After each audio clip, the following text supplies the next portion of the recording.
Kembali di Kompas yang Saudara, Komisi 3 DPR RI, fraksi P3 menilai sanksi yang diberikan Dewas KPK terhadap Komisioner KPK Lili Pintauli Siregar tidak serius. Hal serupa juga disampaikan pengamat hukum pidana Universitas Trisakti yang menyatakan bahwa seharusnya Dewas KPK memecat Lili Pintauli karena melakukan pelanggaran berat. Pelanggaran etik ini saya nyatakan. Dewan Pengawas KPK yang memberikan sanksi berupa pemotongan gaji terhadap Wakil Ketua Komisi Pemberantasan Korupsi Lili Pintauli Siregar menuai kritik. Anggota Komisi 3 DPR Arsul Sani menilai seharusnya sanksi yang dijatuhkan kepada Lili lebih berat. Menurutnya ada aturan soal sanksi pemberhentian bagi pimpinan KPK yang melakukan perbuatan tercela. Seharusnya Dewas KPK bisa menerjemahkan pasal ini dalam kasus pelanggaran etik Lili. Yang menyampaikan ke saya, wah Pak, ini KPK ini menegakkan hukum keluar, tetapi tidak bisa dengan baik menegakkan hukum ke dalam. Di dalam revisi Undang-Undang KPK yang kemudian menjadi Undang-Undang Nomor 19 tahun 2019, itu memang kami insert pasal bahwa yang namanya pimpinan KPK tidak hanya kalau dia melakukan tindak pidana, tapi melakukan perbuatan tercela saja, itu bisa diberhentikan. Nah, mestinya apa yang ada di dalam Undang-Undang Nomor 19 tahun 2019 itu kemudian harus translatekan, harus terjemahkan ke dalam peraturan Dewas. Pakar hukum Abdul Fikar Hajar menilai sanksi yang diberikan Dewas KPK kepada Lili tidak adil. Menurut Fikar, seharusnya Dewas KPK memecat Lili karena melakukan pelanggaran berat. Sudah dapat dikualifikasi sebagai tindak pidana. Ya, tindak pidana melanggar undang-undang KPK sendiri yang ada yang melarang ya setiap komisioner itu untuk bertemu dengan pihak-pihak yang mempunyai hubungan dalam pemeriksaan di KPK, ya, hubungan dengan pekerjaan di KPK. Nah, karena itu sesungguhnya itu pelanggaran yang sudah sangat berat, ya, dan sudah sangat berat dan mestinya sanksinya adalah diberhentikan. Terkait dengan putusan Dewas KPK terhadap Wakil Ketua KPK Lili Pintauli Siregar dalam program Kompas Petang kemarin, Wakil Ketua KPK periode 2015-2019 Saud Sitomorang mengatakan bahwa ini bukan hanya melanggar kode etik, tetapi juga persoalan pidana. Pikiran saya lepas dari itu, tapi ini sebenarnya adalah persoalan pidana. Jadi bukan persoalan etik lagi. Jadi di dalam pidana itu di dalamnya ada soal etik, ada soal moral gitu ya. Nah, kalau moral penyelenggara negara di KPK sudah seperti itu, apalagi yang bisa diharapkan gitu. Itu menurut saya. Sebelumnya, Dewan Pengawas KPK memberikan sanksi kepada Lili Pintauli Siregar berupa pemotongan gaji Lili hingga 40% sampai 1 tahun ke depan. Putusan ini diberikan karena Dewas menyebut Lili tidak menunjukkan penyesalan atas perbuatannya dan tidak memberikan contoh serta teladan sebagai pimpinan KPK. Pelanggaran dilakukan ketika Lili Pintauli Siregar melakukan kontak dengan wali kota nonaktif Tanjung Balai M. Syahrial yang saat itu menjadi tersangka kasus suap di KPK. Tim Liputan, Kompas TV. Apakah pihak KPK telah menanggapi kritikan desakan mundur terhadap Wakil Ketua KPK Lili Pintauli Siregar yang melakukan pelanggaran etik karena bertemu dengan pihak yang berperkara? Kita sudah bergabung dengan jurnalis Kompas TV, Francisco Donasiano di Gedung KPK Jakarta. Siso, apakah KPK telah menanggapi adanya desakan ataupun proses hukum pidana terkait dengan pelanggaran etik dari Lili Pintauli Siregar? Ya, selamat siang Juno dan juga saudara.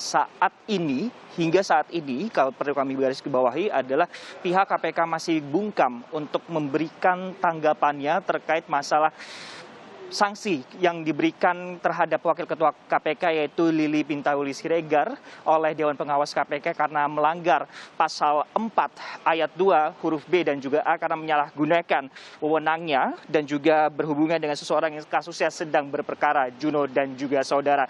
Sehingga ini yang kemudian menjadi pertanyaan publik atau desakan bahkan dari publik untuk meminta Lili Pintauli Siregar yaitu Wakil Ketua KPK untuk mundur dari jabatan jabatannya. Bahkan tidak main-main, Juno dan juga saudara, bisa saja kemudian sejumlah aktivis ini dapat memidanakan terkait dengan kasus yang menjerat dari Lili Pintauli Siregar ini. Mengingat kalau berdasarkan kemudian sejumlah pasal, atau lebih tepatnya adalah pasal 36 Undang-Undang Nomor 30 Tahun 2002 dan Jungto Undang-Undang Nomor 19 Tahun 2019 tentang KPK, di mana di pasal ke-65-nya ini menjelaskan sebenarnya, Juno dan juga saudara, bahwa dengan perbuatan yang dilakukan Lili Pintauli Siregar beberapa waktu yang lalu dalam berkomunikasi terkait masalah pembayaran pengadaan jasa seperti itu, yaitu adik iparnya Ruri Prihartini Lubis terhadap wali kota nonaktif Tanjung Balai saat itu adalah yang sedang berperkara kasus di KPK, yaitu M. Syahrial, memang dapat dikenakan pidana dengan pasal tersebut, Juno dan juga saudara. Ancamannya adalah 5 tahun penjara, Juno dan juga saudara. Sehingga kalau melihat kemudian sanksi yang diberikan oleh Dewan Pengawas KPK terhadap Lili Pintauli Siregar ini yang berupa pemotongan gaji pokok, dalam hal ini kami garis bawahi kembali adalah pemotongan gaji pokok sebesar 40%, ini dirasa masih tidak cukup memberikan efek jera seperti itu, mengingat bahwa KPK sendiri adalah komisi anti rasuah juga sebenarnya, Juno dan juga saudara.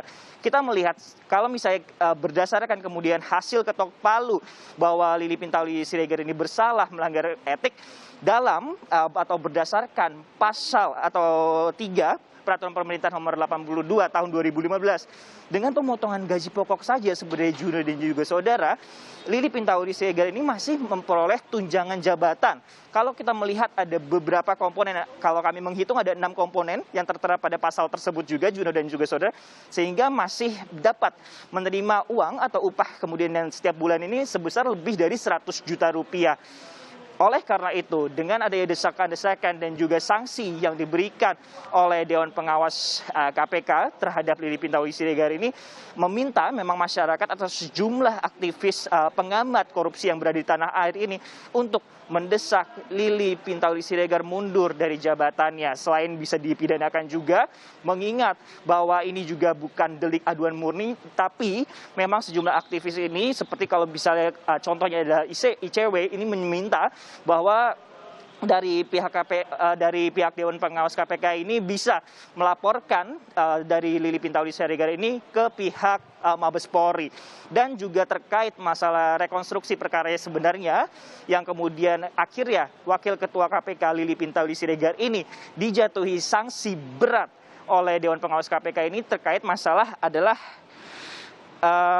pembayaran uang jasa pengabdian dari adik iparnya, yaitu Ruri Prihartini Lubis, yang saat itu sempat menjabat sebagai pelaksana tugas Direktur PDAM Tirta Kolo di Tanjung Balai, sehingga menyebabkan kemudian Lili Pintauli Siregar pada awal tahun 2020 sempat berkomunikasi dengan wali kota nonaktif Tanjung Balai M. Syahrial untuk menuntaskan pembayaran biaya pengabdian jasa dari adik iparnya itu yang senilai 53 juta rupiah. Juno.